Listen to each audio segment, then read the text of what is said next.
Okay, there were problems with getting in, so I just emailed everybody the Zoom. Okay, great. Thank you. All right, welcome to our Online Teaching Academy Spring 23 launch. Doesn't look like spring outside, but Spring 23 launch. So today we're going to just kind of quickly talk about what our training program is, who it's for. And so, oh, here's Joe coming in. Okay, good. So our Optimizing Digital Learning training course is inside the Online Teaching Academy. It's a module inside the Online Teaching Academy course in Brightspace, which I will show you that in just a moment, because we're going to spend a week each, a 1 hour session each week that will be, done live like this. And you can watch the recording. If you can't participate, that's fine. We understand. But then there'll be some online activities to go through the week. We know everyone is busy, very busy. So we set it up so that it's really minimal time. If you've done anything in Brightspace or been teaching with even web enhancing your class or previously online, I mean, you probably have a lot of it done. Maybe just some tweaks would need to be made based on what you learned through the sessions that we do. So we don't anticipate it to take you a really long time. I mean, Catherine, maybe you're developing a course online fresh from the first time. So obviously it's going to take a little more time, but please know that we are your course development partners. And by partnership, I mean, we're here to help you. If you want us to help you even to build some stuff in Brightspace, that's what we're here for, right? You're the content expert. We're the design expert. So let's work together to get the courses up and make sure that they, they're designed well to provide students the best experience. I'm sure that's what you want to provide them. So before we do a couple of introductions real quick, I just want to say, if you don't know me, I guess I should introduce myself first. I'm Lisa Dubuck, the coordinator of online learning, and I've been at NCCC since 1999, so quite a long time I've been in this role. And Donna Semiel, who's my partner in crime here, she is there waving hello, Donna, and she's in the igloo too. And she's been here. Donna, when did you start? Boy, long time. 2014 in this position. In this position, but she's been at the college for 37 years. 37 years. Cheers you up my coffee for that. In a variety of roles. Yes. So our training program is really designed. There's like 3 phases, and we're going to be using this faculty playbook to really help you. And it's an OER faculty playbook from the Online Learning Consortium, which is a leader in online education. And this playbook, which we'll show you in a moment, really every section of it provides information based on 3 factors. One is design, enhance, or optimize. And so regardless of what stage you're at, like Catherine, you may be in the design phase because it's new and fresh, where Bill, who's been maybe doing some things in Brightspace and other things for his students, might be enhancing something. Where we've had people that have been teaching online, like Bob Morris. He took our training program 2 years ago, and he's been teaching online for as long as I've been there. And he really wanted to do it because he wanted to optimize his course, right? So the book that we use is OER. It's a PDF. We give it to you, and it really will provide every activity. It says, well, here's ideas if you're designing, here's ideas if you're in the enhanced stage, and here's ideas if you're in optimize. So I really love how that started. It really makes it so that this training program that we can provide is for everybody. So I'm just going to kind of cover what we're going to cover, and then we're going to do a couple of introductions. And Joe, I do see that you logged in, so thank you for joining us. I hope you can hear us okay. So, upon completion of this course, we're going to provide you a course template and getting started information to help you support student success. Some of you already have courses that are developed, or you've already made use of this. So you wouldn't want to then get our template and then put your content in. You might be good with what you have, and you may just make a couple of tweaks. But for somebody starting new, so I'm going to pick on you, Catherine, because I know that you're developing this course fresh, so hopefully you don't mind. But she's going to get a template from Donna, the online learning template, and it's going to have key information and icebreakers and things. We're trying to help you build that course, take less time. It's got some standard information for NCCC, and it'll really get you started, so you don't have to start from scratch. you know, our goal here is to meet quality design standards, and those are set forth by Oscar, or the online open SUNY online, whatever they call it these days, quality review rubric, which I'll show you. So everything we talk about through the training program will be about meeting the standards of, you know, the quality. And that rubric, it does not look at, you're the content expert. It doesn't kind of look at those standards. It just looks at the standards from a design perspective. Does it include this for students? Do you provide opportunities for students to engage with each other, to engage with you, right? So regardless if you're teaching online, hybrid, blended, high flex, and Lord only knows what other modality we might think of next, but regardless of those, everyone has some online component. So everyone is required to meet Department of Ed, SUNY, state ed, and middle states compliance requirements with what's called RSI, or regular and substantive interaction. And some people meet that, like Bill's gonna do a hybrid, who maybe someday turn into a high flex. So this is really good for him to think about this, because in a high flex course, you got to have an online course, because they may do it online, they may Zoom in live, they may come to class, and they may mix and match as their schedules or life, you know, changes and things of that nature. So you want to make sure that you're creating content and activities to meet those requirements. We will spend I have a learning module where I really cover ideas for active engagement, meeting regular and substantive interaction. So we'll look at it in more detail, and how that happens if you're teaching in the variety of modalities, right? I'll cover that. And Donna will be doing a section on accessibility and specifically universal design, right? We know we have to comply as educators with accessibility standards, but if we develop a course to meet universal design standards, then we really don't have to make a lot of accommodations if we should have a student that has a need for accommodation, right? So, you know, an example might be that a student might have color blindness.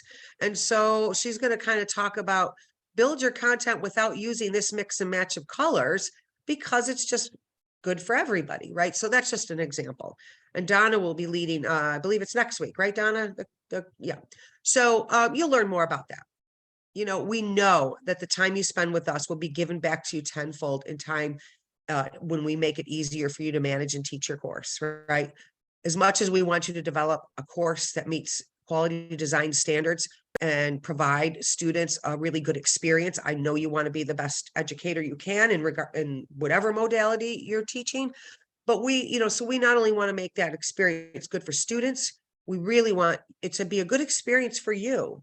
If you don't have things organized and students are constantly asking you questions, and it could have been designed better, right? You're kind of aggravating yourself. It's not such a good experience for you if your students are confused and don't want to find something, or something's not working, like, you know, the course materials, first day links and things that publish your content.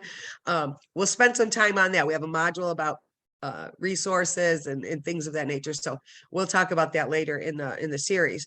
But we want to make it easier for you to manage and teach and make it enjoyable, right? So, you know, we think that you have a well-designed course, you know, you have a partner to help you with this. That's Donna and I. We are your partners in this. And we'll, through this series, you'll learn where I have a little more expertise in certain areas, and Donna's got a little more expertise in other areas. So you kind of know who to contact, and you know, email online learning at niagaracc.suny.edu, and it comes to all three of us.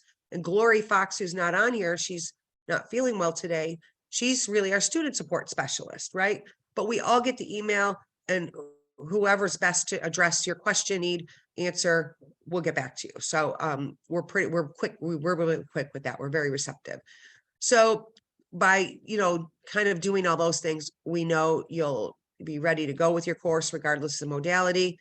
You're in good hands as far as people that are experienced and knowledgeable of this. I lost count, but I know I've developed over 200 online courses in my time, and I'm sure Don is up there with me. We've also done quality reviews and made sure courses meet quality standards, like just hundreds of them. So we're pretty well versed in that. So you're in good hands. So that's really what the course is about and what we'll cover. I like my next slide too. If I can, gee, I didn't think it was working, and then it did. So who's it designed for? Really anyone, right? And I love my little image here. You can teach an old dog new tricks. You know, people we've had like Nancy Knechtel or Bob Morse or others who've been very experienced in teaching online at NCCC come through our program, and they always give us amazing reviews saying, you know, even though they weren't new to it, they love sharing experiences with others who are new or in different, you know, phases, whether it's design or an enhanced mode. But they learn new things. And so they did say, yes, that was true. You can teach an old dog new tricks. And they made updates, and we would call that refresh and revise, right? When you already have something, they're more revising and refreshing, and it's been a good experience. So I did have this third bullet that says faculty teaching remote transitioning to truly teaching online in quotes. And that was there because we had a lot of people during COVID say, oh no, I taught online, I don't need training. And then they did not have a course that was even close to meeting quality standards, and they weren't trained properly to really manage a course and have meeting compliance and interaction and all of those things. So, you know, so we really think that you'll enjoy the experience with us, and it will save you a lot of time in the future. And again, this is for anyone, online, hybrid, high flex, or blended, whether you're new or again, if you're revising and refreshing, you're in the right place.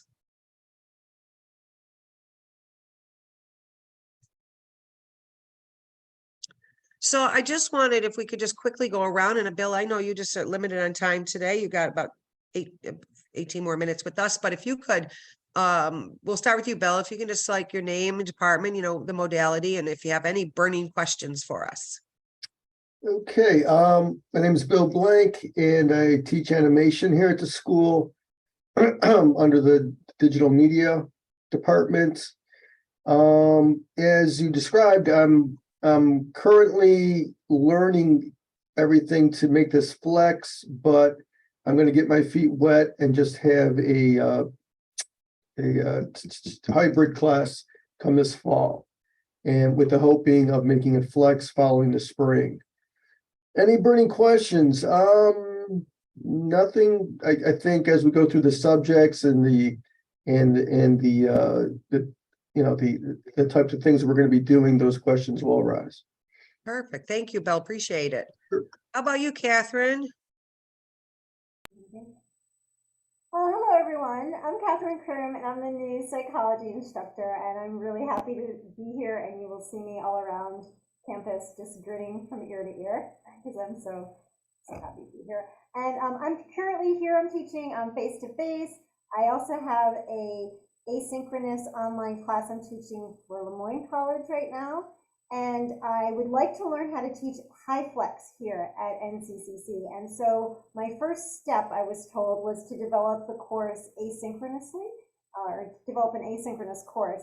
And my burning question would be, after I develop the asynchronous version, which I'm actually teaching here in the fall, what is the next step between there and high flex? Excellent question.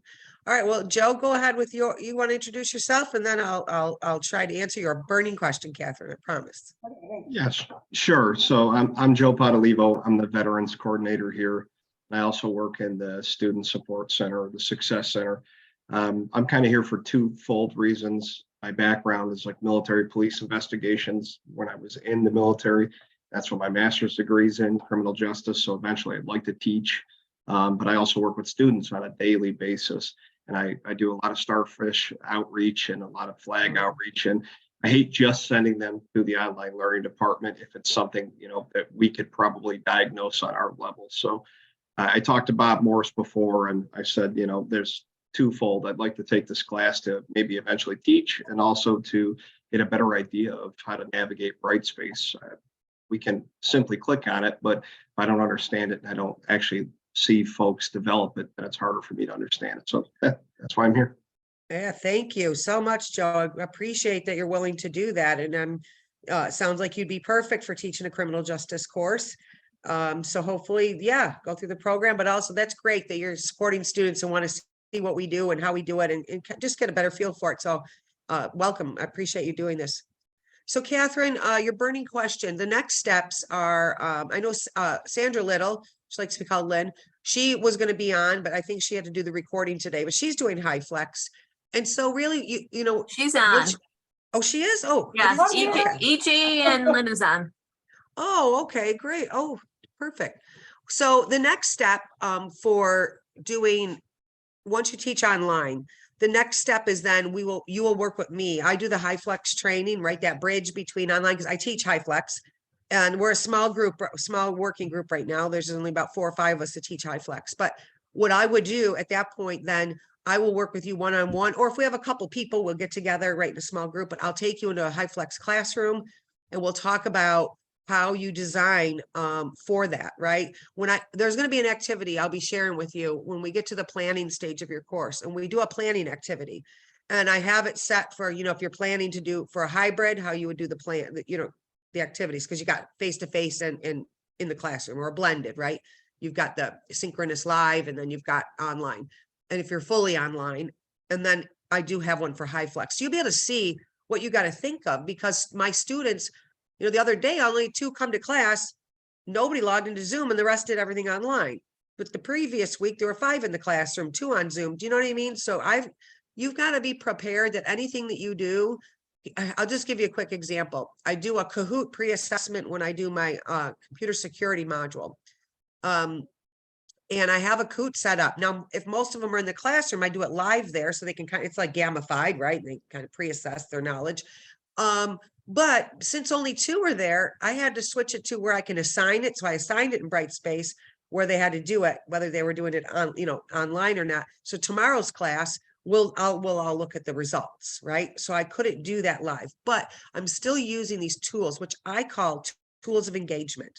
And the tools of engagement are all things that I use. We are going to expose you to most of them through what you do in these 6 weeks, so you can see how we use them from a student perspective. And you don't have to use all of them, but you'll get an idea for how we do that. So when I have you do something in Padlet as opposed to a discussion forum in Brightspace, you'll know why, right? We're going to help you to, kick the tires so you could see how they work, and then you could see if they could be applied to your classroom, right? So they could be utilized in any modality, but they're really helpful in engaging students in high flex when you're not sure if they're, because they don't say, well, I'm going to do 100% online. I have one student that said the only reason I could take the class was because I could be 100% online. Where the other one said, I don't know, I'm just learning this high flex, but now that I see I can handle doing it online, maybe I'm not going to drive here on Thursday because I have a hybrid on Tuesday. This is true. They go to Bob Brigotti's class for a hybrid. And so mine's right after. So they'll come to class, but then they won't on Thursday. And that's okay, right? Because that's what high flex is about, providing the highest flexibility to the student. So what the next step, Catherine, will be to work with me. And then, I'm going to do part within this training series. We have a couple external trainings, like Joe, some of them are about Brightspace, right? So you might find that, I might pop in for some of those that Donna's offering just to learn more about, the specifics of using the tools in Brightspace. I'm going to do a session on, it's called Tools of Engagement. And that's it's really what I do when I do high flex, but it's a variety of tools that you're going to notice I'm using throughout this training. And then, it gives you a chance to think about how you might be able to use them in your classes. Okay. So we'll share those as they come up. And obviously, we know people are busy. Like I said, you may not be able to do all of the sessions, but everything we do will be recorded and shared. And so, and we're always available. Joe, if you say, I really like that Padlet, I use it all the time. Just get a hold of me and we'll Zoom or come to your office or whatever, and we'll show you how it works. But Catherine, I also take high flex people into a high flex room, and I'll be like your student, and then Donna will be, we'll do it. So between me, her, and Glory, one there, one on Zoom, one online, and just to see so that you can use the tech in the room. And we make sure we work with IT. Matt Kozar is the person that would work with you to make sure the technology is appropriate for your class, right? Because people do different things. Like I'm in a computer lab, high flex room, and others are not. So there's a lot of high flex classrooms around campus. So we will work together with IT to make sure you have the tools that you need for that particular room, right? If you walk around the room and you have students do small groups, you need a camera that goes 360, not 180. So like things like that. And the college has been very supportive. They want high flex to happen. Students want high flex to happen. Once they experience it, they're now looking for more high flex, right? They may not really understood it at the beginning, but once they do, they're like, this was amazing. I wish all courses were high flex. So there's different technologies you might need. So hopefully I gave you enough info on your burning question. Lisa, you might have EJ and Lynn introduce themselves too. Yeah, all right. EJ, hi. Hello. Teaching accounting and face-to-face for financial accounting and managerial accounting now. I'm looking at getting trained for online format. So that's why I'm here. I don't have any burning questions now, but it's coming. Then I'll ask you. Perfect. Thank you. Welcome. Thank Not you. a new faces, new names, new voices. That's nice. Okay, Lynn, how about you? Well, I teach English, and I have taught online. I'm gearing up for High Flex, I guess, in the Okay. fall. I've already got a class on the books for fall. Yeah, So this is gonna serve as a nice refresher and update for teaching an online class, as well as getting me prepped for High Flex. thank you, Lynn. So Lynn is really I asked her to join us. She's taught online and I know her courses are great, but she's doing High Flex. So not only can there's something maybe she can review and, revise and refresh what she's doing already, but to learn a little bit about High Flex. And like I said, she knows we're going to work together about going in the classroom and, kind of practicing those things for High Flex. But Lynn, you're going to teach at night, is that correct? For the fall, yeah. Yeah, so we really think about the evening college as the or NCCC at night or whatever the tagline is. That the probably the best option for really moving that forward is to have all classes in the evening program in a High Flex modality. That would be best for working adults. So we're glad that she's going to do that. And also she's experienced. We love having someone that's got some experience. And, she's also, like Joe, supporting a lot of students. Lynn's supporting a ton of students through ACE, our Academic Center for Excellence. And so she's, I'm sure you'll have a lot to share with what you hear from students.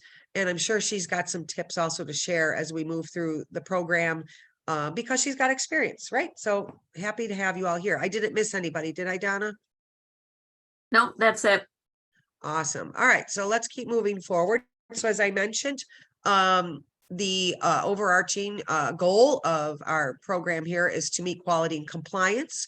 I mentioned we will be looking at the SUNY Oscar quality review rubric, and that is a rubric that looks at the design elements. Remember, it's not going to look at the content of your course. Like Joe says, I have a master's in criminal justice, or as you said, and you are going to be a content expert where I don't have that. So, the reviews or the standards are not based on the content itself, but how you deliver the content, the design of the content, the design of the information you provide to students. Okay. So that's really what that rubric is.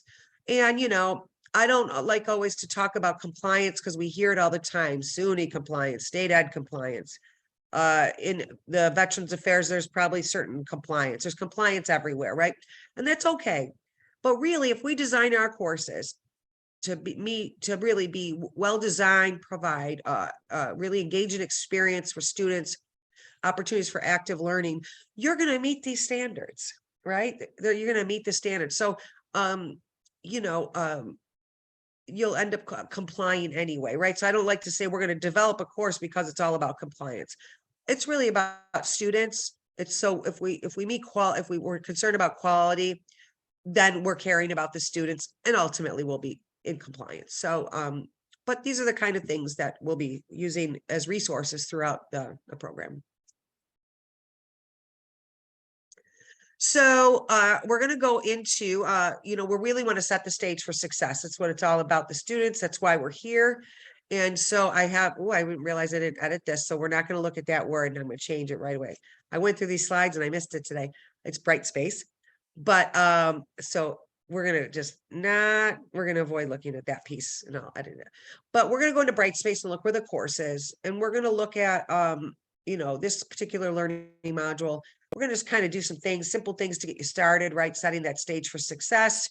You're going to get a link to the playbook for faculty, the Oscar rubric, and then we'll have a discussion about maybe concerns or key takeaways that you might have. And I'll do that in a moment once I'm just going to show you what we're going to do for the first week inside of Brightspace in just a second. We're going to give you a couple activities. One is to you just click on the link to my blog. On the right-hand side, there's an email. It says Donna and I manage this Faculty Support Center blog. And you click join and then you'll be joining it. So that would be one really simple task. We use Digo. It's a social bookmarking tool where I put all these things in the cloud and they're tagged. So if I post things to Digo in the cloud and I tag them ODL or ADA or quality or SUNY or anything like that, I share them to my online teaching academy team, and that's all the faculty that have been trained or have joined. And you can choose to get a daily reminder, a weekly update or that, but I only save things to that social bookmarking group that I think are truly of value to you as an educator in all of these modalities. And as I mentioned, my tools of engagement, tools that I use on a regular basis with students, I'm going to interject through this 6 weeks. So is Donna. And so one of the first things is I use the free service Remind to text my students. Anytime I do an announcement, I give them pretty much the same text. I send reminders via text and they can ask me questions. And I get more engagement with my students because I provide that text ability. They do not see my phone number. I do not see theirs, and it's a free app for educators. So you're my students. You're, for me and Donna this term, you're in that role, and we're gonna use these tools like we would in our own classes so you can see how we use them. And so we're gonna have you sign up for Remind. And at the end of the session, we can, cancel out of that. But this way you can see how we communicate. We'll be using the announcements feature in our course that goes to your email, and we will make use of text, and we will do these. We will model everything that we do on a regular basis in our online courses. I've taught online, blended, hybrid, and high flex. I'm doing high flex right now this semester, but this is still the tools that we use. And so we want to interject them into here so you can see how they might be of value to you with your classes. So I'm going to go ahead and take us over. I got to go through, I guess, all my slides. So apologize if it says Blackboard. We haven't actually delivered this live since we were still on Blackboard. We didn't do it the last term. We didn't have enough people. So this is great. So I'm going to just stop and ask if you have a question. If you have any questions before I go into Brightspace and kind of show you what the next steps are for the week. There's nothing in the chat, but if you want to unmute yourselves and ask anything. And while you're doing that, if anyone does, I'm going to go ahead and I'm going to go to our course. Joe, do you know how to log into Brightspace though? Yes, yeah, Okay. and I joined the group already. See, perfect. See, so I told you some of it won't take you very long. All right, well, let me go. I'll first go home to the course home, just so you know where you're finding this. So everything that we have, resources, the recordings, the slide decks, and the activities will be in this course. You should all see this when you log into Brightspace. And if you don't see that, you can go to the waffle and do Online Teaching Academy. And then what you want to do is click pin. I have it pinned, so it always stays up near the top when I log in to my courses. So you'll notice when I go here, it will And take if me you're back. not in the course, let me know and I will add Yeah. you. Absolutely. So I log in here. I have these different semesters, right? But pinned. I pinned things that I want to stay at the top, which I have pinned Online Teaching Academy, the faculty and staff resources. This has a lot of things like HR stuff, academic affairs forms, IT, if you want to click on to get a maintenance request or an IT request, because if you're home and you're not logged in through a VPN, everything's on that FYI, and that means you need to be logged in on the campus network. And this is a way you can get to all of those things without being logged into the campus network. And you could see our Building Our Student Success course. This is Glory runs this for the students in collaboration with ACE and Academic Affairs for students that are on academic probation. And there's like a Computer Essentials tutorial for students. So these are things here that I pin because I want them to be there. So this is the course we're working on. Again, if you don't see it or you can't get to it, search it in the waffle and pin it. And if you don't have it, then please just reach out to Donna and she'll make sure you're added.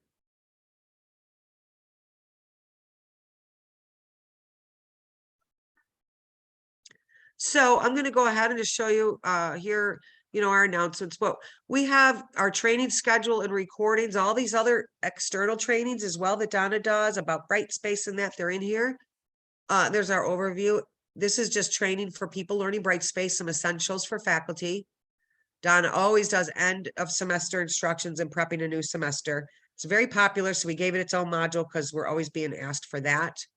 But this is where we're working on, right? So I do have a special HighFlex course design workshop, but Lynn, since you're doing that, and I know Bill is interested, I know that Catherine's interested.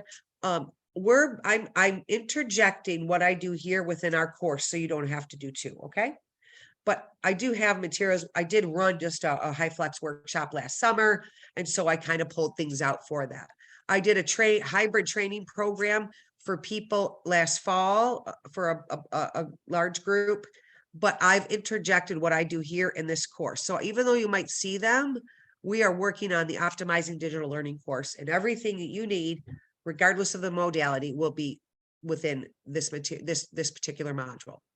So I'm going to go ahead and select click inside, and I believe I'm going to go do this as a student so that it will look similar to what you see. So I'm just going to go to a student view.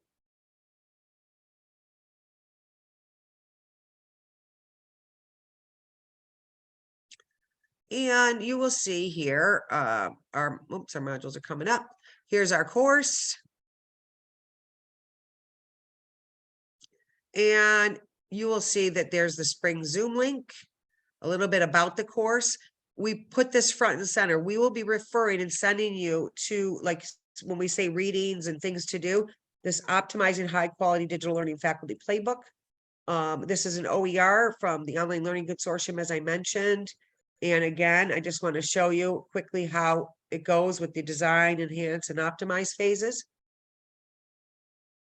We might have a couple printed books. I'm not even sure if we have any left, but we definitely have access right to the this PDF. So, it goes through here and it kind of explains how it's, how it is done. But you'll notice that it says how to use this playbook.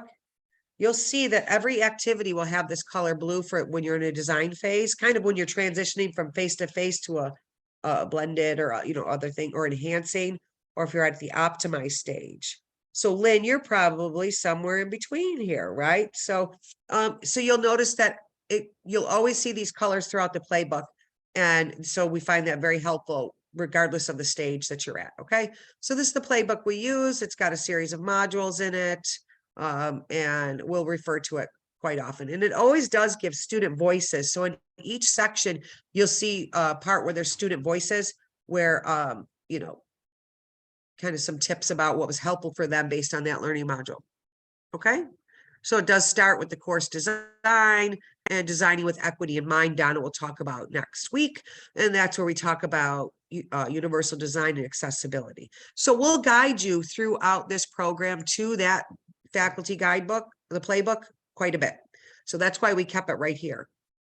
Then we've got this Optimizing Digital Learning Resources section. And you could see it'll take you to the rubric for the Oscar rubric, the playbook. We have a Caring for Students playbook, and then our Online Teaching Academy faculty guide and FAQs. So this is here just so you can always see that. So I just want to show you the rubric real quick, because we're going to ask you to explore it a little bit to familiarize yourself with it if you've never seen this. But the SUNY Online Quality Review rubric is also the rubric that is used by the Online Learning Consortium within their suite of scorecards. So this is a reputable scorecard. This is a used nationally. And you could see that it give you overview, tech tools. You'll notice that there's standards 1 through 10 cover the overview and information you should have in a course. Standards 11 through 15, tech and tools. Standards 16 through 28, the design and layout. And so you can see how it goes. And our program here over the next 6 weeks is designed to go through these sections of the standards. You could get the Oscar rubric, just select here. And what I love about this is, let's say we're going to start, really what we're beginning in this module is the overview and information. Does your course include a welcome and getting started? It sure will if you have our template, right? You could see, does it provide an orientation to how you've structured your course? Welcome information. information? Does it have a printable syllabus? Does it link to campus policy? So these are the standards 1 through 10 for this section. And at any time when you look at the standards in Oscar, you can get additional information. So let's say course objectives, outcomes are clearly defined, measurable, and aligned to learning activities and assessments. When I have you do this course map, we're going to make sure that you've designed a course to meet your student learning outcomes. That's what it's about. We got to meet our outcomes. And yes, there's things as educators we want students to know, but our job is first to make sure we provide ample opportunity for students to meet the outcomes, and then we can always provide additional materials around that. But, you know, are they measurable? Have you provided enough opportunity for a student to meet each of the outcomes?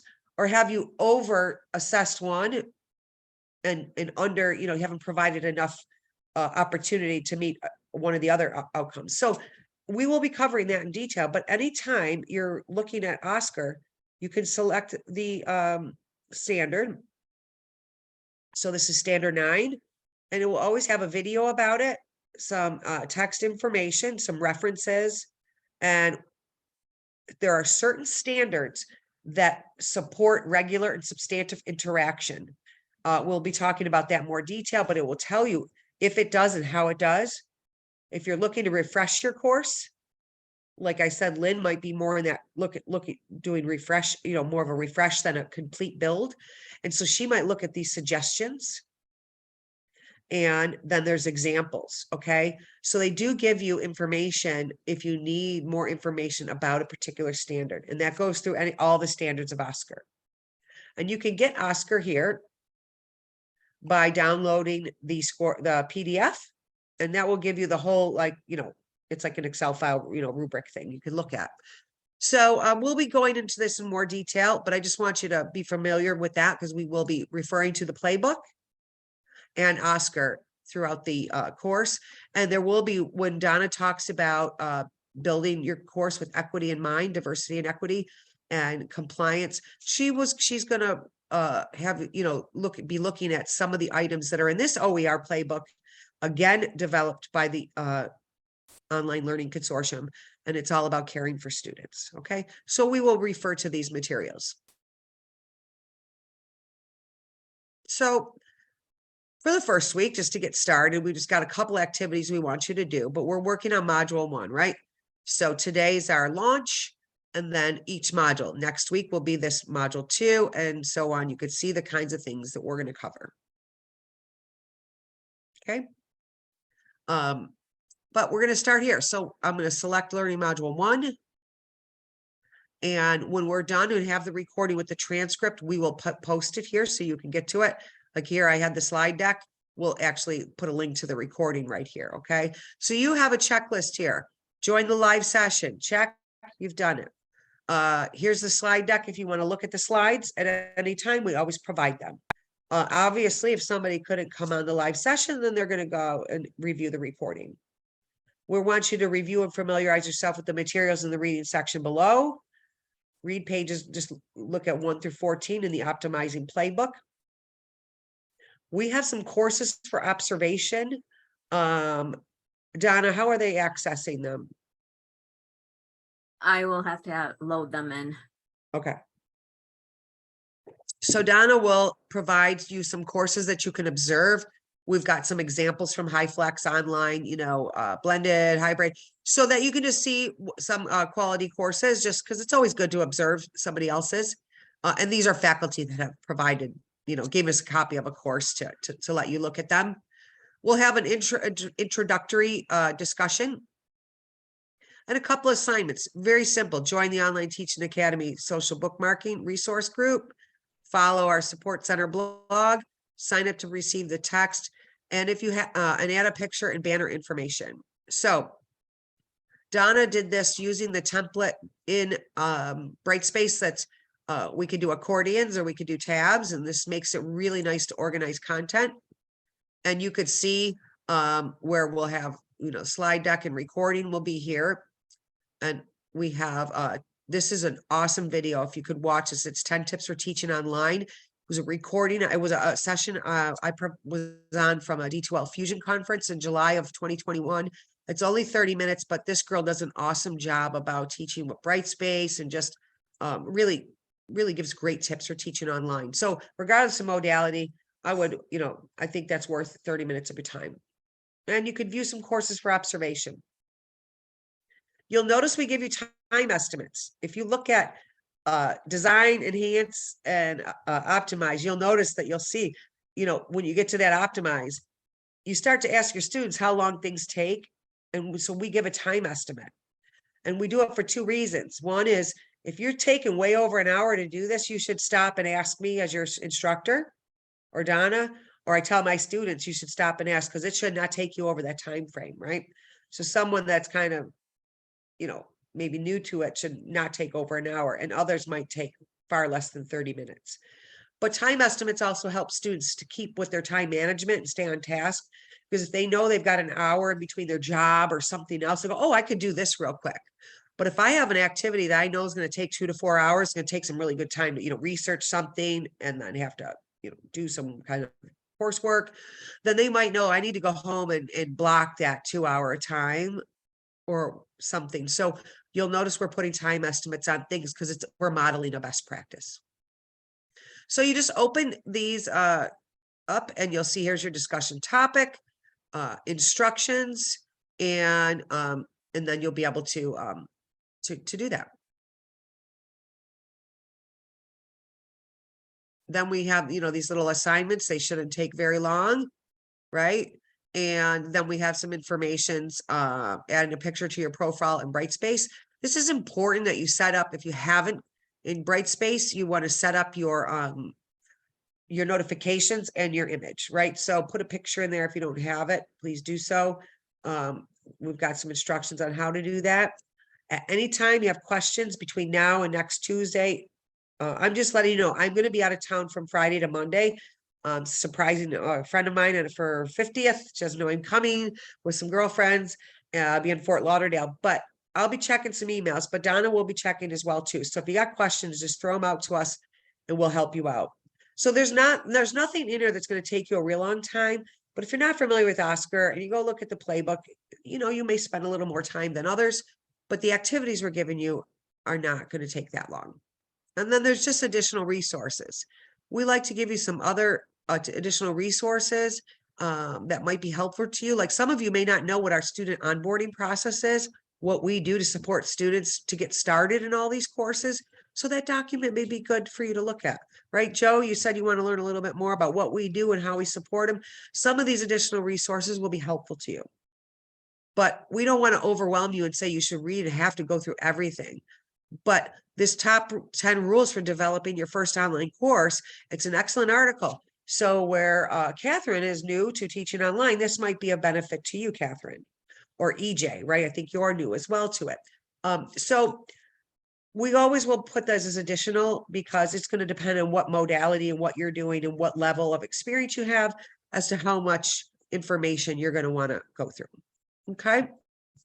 So these are the activities. And if we've done a good job as an online course designer, you shouldn't have too many questions. Our instructions should be good, just like they should be for our students.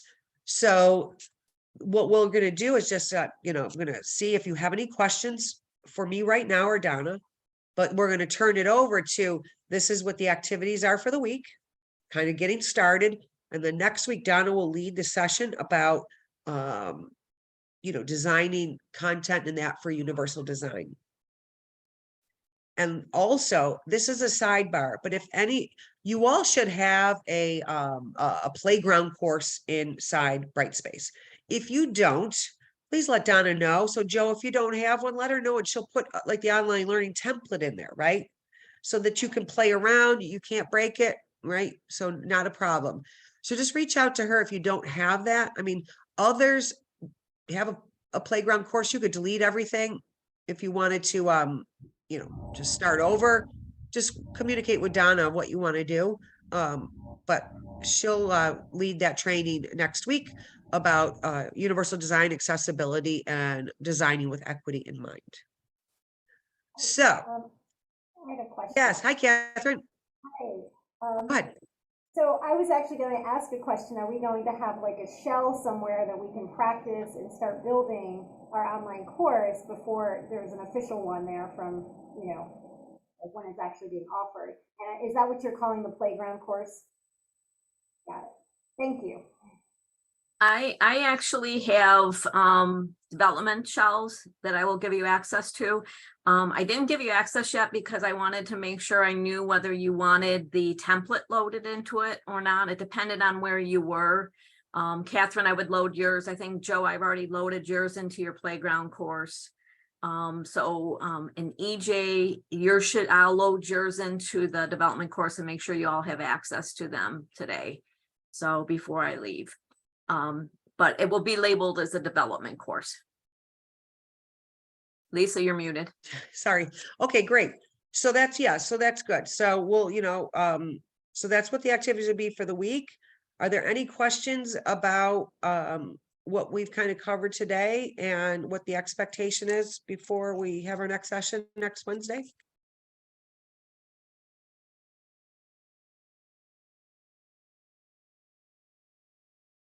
All right, well, thank you for joining us. You finished step one, joining us live today.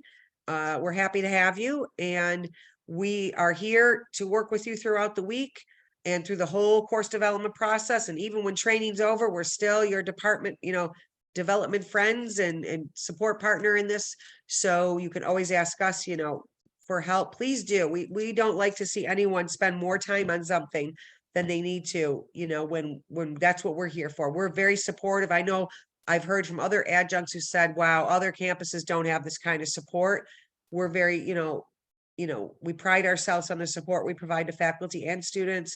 And we are known around SUNY for our commitment to quality and compliance. We are usually asked to do things, to showcase to other campuses in regards to that. But that means that you have this great team to help you, design and develop and deliver really good high quality courses, and to know that our faculty and students are supported. So thank you, everybody. I hope if you're on campus, you get home safe. I know it's looking a little, getting a little nasty out there, but thank you for joining us, and we'll be live again next Wednesday. Thank you.